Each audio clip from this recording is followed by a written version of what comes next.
আজকে আমরা তৈরি করব চিংড়ি ভুনা।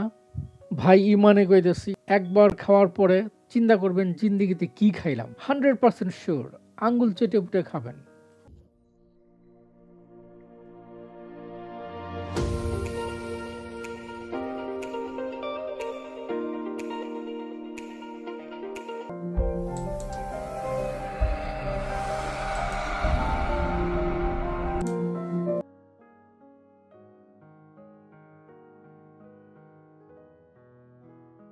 চিংড়িটা ভুনা করার আগে আমরা একটা মশলা তৈরি করে নিব। এর জন্য প্রথমে আমি নিয়ে নিলাম 3 টেবিল চামচ তেল, 1 টেবিল চামচ ধনিয়া, 4 ভাগের 1 চা চামচ গোলমরিচ, 4 ভাগের 1 চা চামচ মৌরি, 4-5টা শুকনা মরিচ, কিছু কারি লিভস। কারি লিভসটা অপশনাল, এটা না থাকলে অসুবিধা নাই। 2 ইঞ্চি পরিমাণ আদা, 15-16টা কোয়া রসুন, তারপরে একটা মাঝারি সাইজের পেঁয়াজ,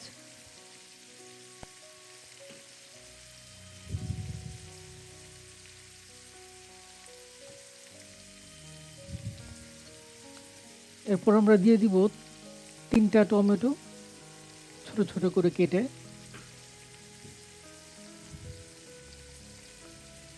4-5টা কাঁচামরিচ। কাঁচামরিচগুলো ভেঙে ভেঙে দিয়ে দিব।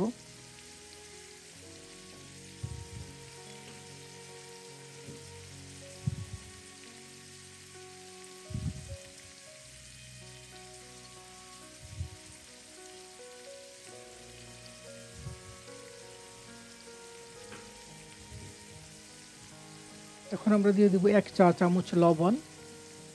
লবণটা দিলে পেঁয়াজটা খুব তাড়াতাড়ি নরম হবে।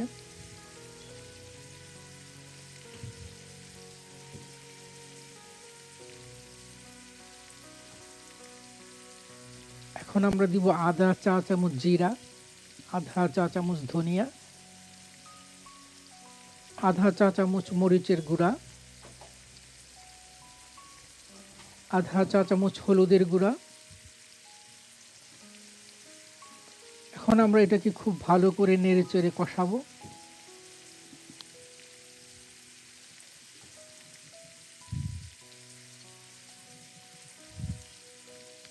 সামান্য একটু পানি দিয়ে দিলাম যাতে মশলাটা পুড়ে না যায়।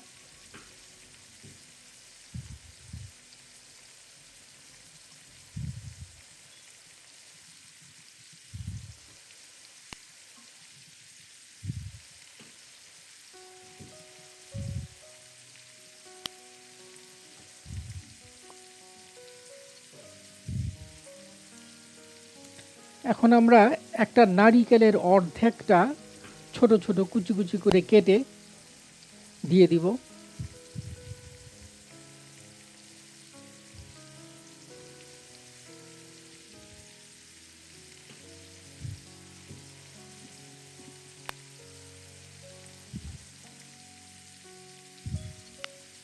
তারপরে 4-5 মিনিট এভাবে কষাবো সুন্দর করে। ফ্রেশ ধনিয়া পাতা। এখন এই পুরো জিনিসটাকে আমরা একটা ব্লেন্ডারে নিয়ে ভালো করে ব্লেন্ড করে এক পাশে রেখে দিব। আমরা যে পরিমাণ মশলা তৈরি করলাম এটা দিয়ে 2 কেজি প্রন রান্না করা যাবে, কিন্তু আমরা আজকে রান্না করব 1 কেজি, অর্থাৎ আমরা অর্ধেকটা ইউজ করব আর বাকি অর্ধেকটা রেখে দিব। নর্মাল ফ্রিজে রেখে দিলে থাকবে 7 দিন, আর ডিপ ফ্রিজে রেখে দিলে থাকবে 6 মাস।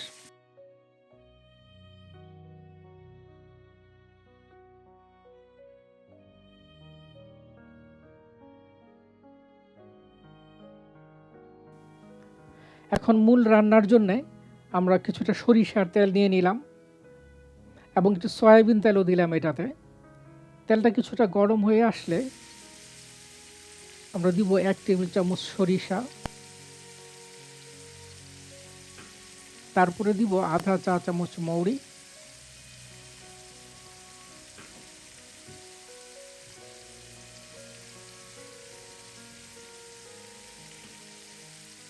পনেরো ষোলোটা রসুনের কোয়া,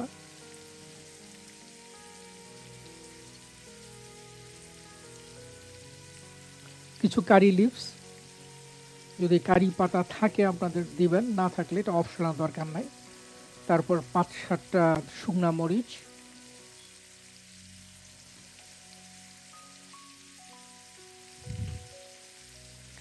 এখন আমরা দিয়ে দিলাম ১ কাপ পেঁয়াজ। যদি ছোট পেঁয়াজ না থাকে তাহলে বড় পেঁয়াজগুলো একটু বড় বড় চাং করে কেটে দিলেই হবে। এখন আমরা এটাকে খুব ভালো করে কষাবো। তারপর আমরা দিব ১ টেবিল চামচ আদা রসুন বাটা, আধা চা চামচ হলুদের গুঁড়া, ১ চামচ ধনিয়া, আধা চা চামচ মরিচের গুঁড়া। আপনারা ঝাল খেতে চাইলে বেশিও দিতে পারেন। তারপর দিয়ে দিলাম একটু পানি।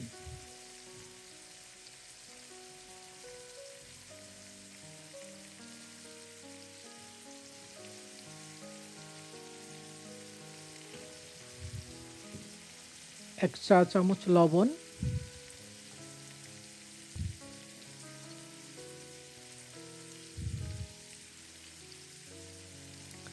পেঁয়াজগুলো একটু নরম হয়ে আসলে আমরা যেই মশলাটা আগে রেডি করে রেখেছিলাম তার থেকে অর্ধেকটা মশলা এখানে দিয়ে দিব। তারপর দিলাম সামান্য একটু পানি।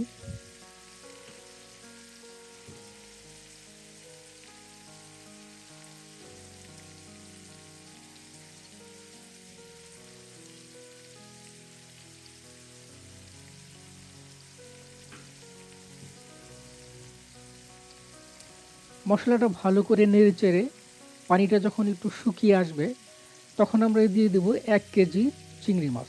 চিংড়ি মাছগুলো আমি আগে সুন্দর করে বেছে এটার পানিগুলো ঝরিয়ে শুকনা করে তারপরে আমরা যে মশলাটা তৈরি করেছিলাম তার থেকে সামান্য একটু মশলা দিয়ে মেখে রেখেছিলাম।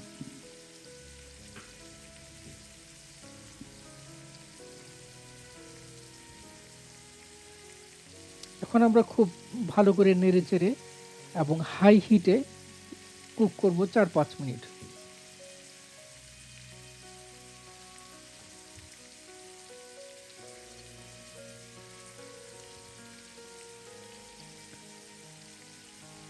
লবণটা চেখে দেখবেন, যদি লবণ আরও দরকার পড়ে লবণ দিতে হবে।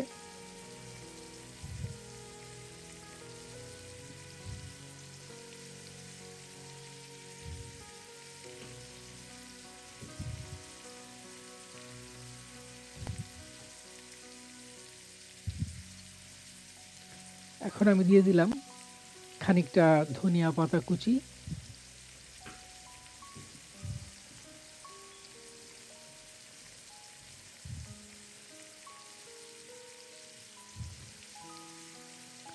আপনারা এই পর্যায়ে দেখতে পাচ্ছেন যে চিংড়িগুলা সংকুচিত হয়ে গোল হয়ে আসছে। যেহেতু চিংড়ি মাছ খুব হাই প্রোটিন, এজন্য তাপের কারণে এগুলো গোল হয়ে আসতেছে। এখন যে পর্যায়ে আছে এটা প্রায় রান্না হয়ে গেছে। আর যদি একদম গোল হয়ে যায় তাহলে এটা ওভার কুক হয়ে যাবে এবং খেতে রাবারের মতো লাগবে। তো এখন আমরা দেখতে পাচ্ছি যে চিংড়ির কালারগুলো চেঞ্জ হয়ে আসতেছে। আপনারা হয়তো দেখতে পাচ্ছেন যে ভিতরে এখন একটু কাঁচা কাঁচা ভাব রয়ে গেছে। জন্য আমি হালকা একটু পানি ছিটিয়ে দিলাম, দিয়ে আরও মিনিট ২-১ রান্না করব। আপনারা এখনও দেখতে পাচ্ছেন যে চিংড়িটা একদম গোল হয়ে যায়নি, তার মানে এটা এখন পারফেক্ট কুকিং আছে।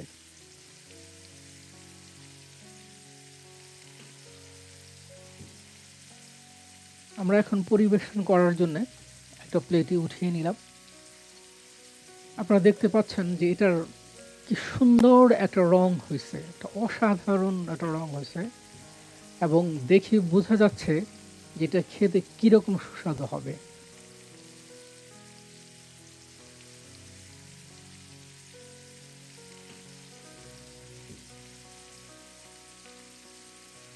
আপনারা যারা এখনও চ্যানেলটি সাবস্ক্রাইব করেননি প্লিজ সাবস্ক্রাইব করে নেবেন আর পাশে থাকা বেল বাটনটি চেপে দিবেন, যাতে করে আমরা যখন পরবর্তীতে কোনো ভিডিও বের করব আপনারা যাতে নোটিশ পেতে পারেন। আর আপনাদের কমেন্টস অবশ্যই নিচে জানাবেন কীরকম হলো এবং আপনারা রান্না করবেন, রান্না করে জানাবেন। আর যদি কোনো টিপস দরকার পড়ে অথবা আপনাদের পক্ষ থেকে যদি কোনো উপদেশ থাকে, কোনো টিপস থাকে, আমাকে অবশ্যই জানাবেন। ধন্যবাদ।